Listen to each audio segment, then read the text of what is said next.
आप सबको आज मैं दिल की अथाह गहराइयों से कल जो हमने मिनॉरिटीज़ डे मनाया उसके ऊपर मैं आप सबको दिल की गहराइयों से मुबारकबाद पेश करना चाहता हूं और यहाँ पर मौजूद इस कौम के दरख्शंदा सितारे जिनके हाथ में पाकिस्तान की तरक्की और खुशहाली की कुंजी है, मैं आप सबको 14 अगस्त जिसकी आमद है उसकी मुबारकबाद देना चाहता हूं। और अल्लामा इकबाल ने कहा था कि गुलामी में नाकाम आती हैं, गुलामी में नाकाम आती हैं शमशीरें न तदबीरें, जो हो ज़ौक़े यकीन पैदा तो कट जाती है ज़ंजीरें। तो कोई अंदाजा कर सकता था कि 1947 में 14 अगस्त को एक नया मुल्क दुनिया के नक्शे पर आएगा। स्टेनले वॉलपोर्ट जो कि एक बहुत मशहूर मौरख है, उसने अपनी किताब जिनाह ऑफ पाकिस्तान में लिखा है कि बहुत चंद लोग इस दुनिया में हुए जिन्होंने दुनिया का नक्शा बदला।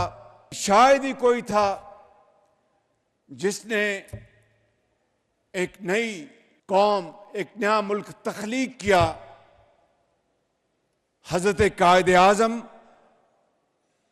उनको अल्लाह ताला ने ये तौफीक दी कि उन्होंने ये तीनों काम कर डाले और 14 अगस्त को पाकिस्तान मार्ज़ वजूद में आया।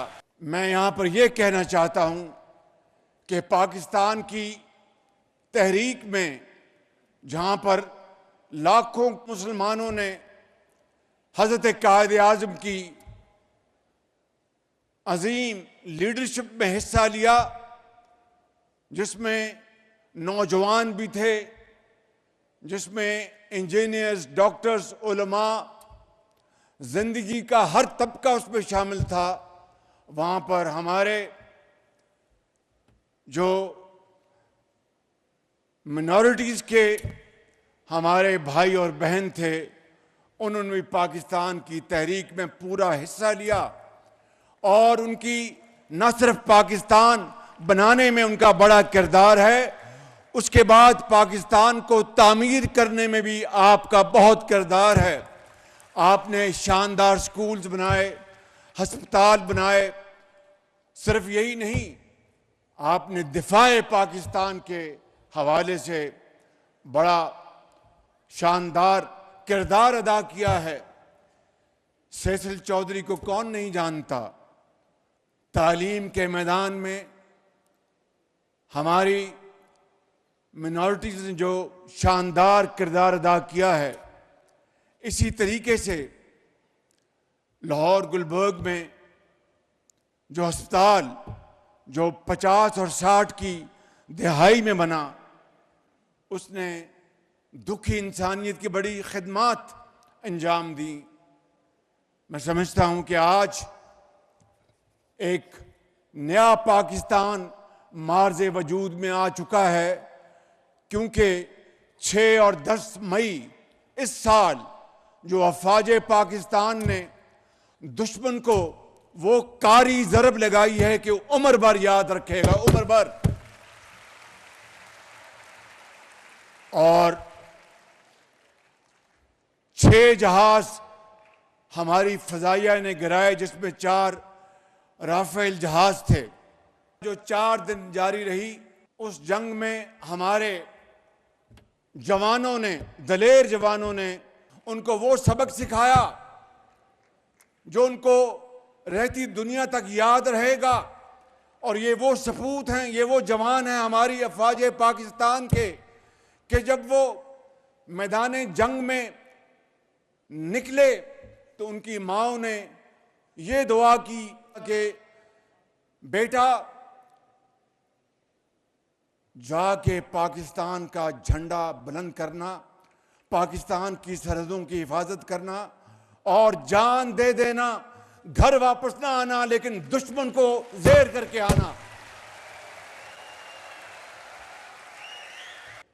और मैं ये बताना चाहता हूं आज दुश्मन को कि अगर तुम हमारा पानी बंद करने की धमकी देते हो तो ये बात ज़हन में रखना कि पाकिस्तान की एक बूंद भी तुम पाकिस्तान से छीन नहीं सकते। उस खुदाए बुजुर्गो बरतर की कसम है कि अगर तुमने ये हरकत की तो दोबारा तुम्हें वो सबक सिखाएंगे कि तुम कानों को हाथ लगाओगे पाकिस्तान का तुम कभी भी।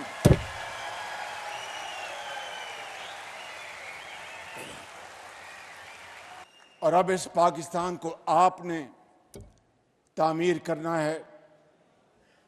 ये लैपटॉप्स, अभी आपको जो वीडियो दिखाई गई कि इंटरेस्ट फ्री लोन पे मिलेंगे, वो एक अलहदा स्कीम है। मॉडर्न टेक्नोलॉजी से लेस लैपटॉप्स जो हमारे हाई अचीवर्स हैं, बेटे और बेटियां, न सिर्फ इस्लामाबाद में, न सिर्फ गिलगित बल्तिस्तान में, न सिर्फ आज़ाद कश्मीर में, बल्कि पाकिस्तान के दूसरे इलाकों में 1 लाख लैपटॉप आपको आपकी तालीमी काबिलियत की बुनियाद पर बगैर किसी इंटरेस्ट के लोन के दिया जाएगा।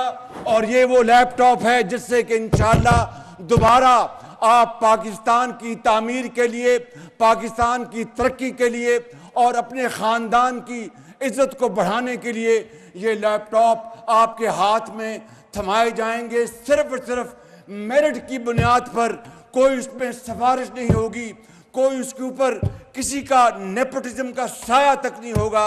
यही पॉलिसी मेरी पंजाब में रही, यही पॉलिसी आज यहाँ पर है और इंशाअल्लाह यही पॉलिसी पाकिस्तान को अजीम बनाएगी इंशाअल्लाह।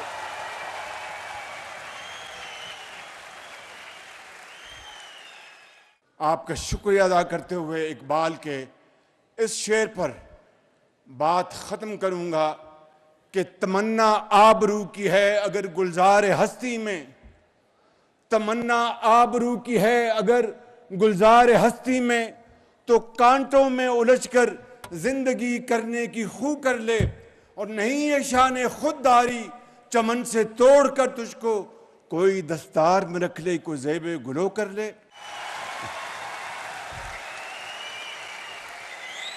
कि मेहनत से इंशाअल्लाह पाकिस्तान अजीम बनेगा। और अगर भारत ने जो हमसे 5 गुना बड़ा मुल्क है, उसकी अस्करी कुव्वत कि उसके ऊपर नाज है, वो सब नाज, उसका गरूर 10 मई को गर्क हो गया था।